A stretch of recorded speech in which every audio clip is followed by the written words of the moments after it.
আপনি যদি জীবনে আপনার শত্রু কমাতে চান, আমার এই কথাগুলো একটু মেনে চলবেন। নাম্বার 1, রাগ করবেন না। অনেকেই আছে কথায় কথায় রেগে যান।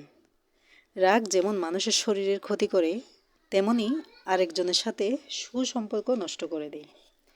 তাই নিজেকে সবসময় সংযত রাখুন। নাম্বার 2, কারোর সাথে তর্ক করতে যাবেন না।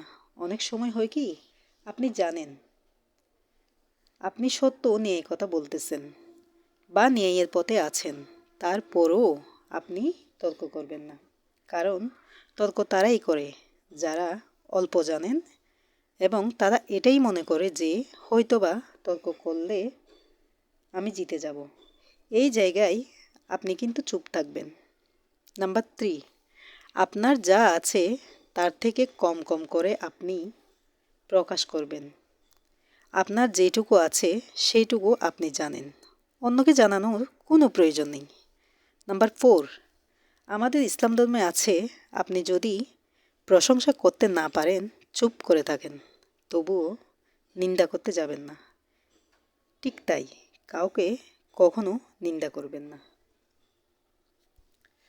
আপনি যদি জীবনে আপনার শত্রু কমাতে চান, আমার এই কথাগুলো একটু মেনে চলবেন। নাম্বার 1, রাগ করবেন না।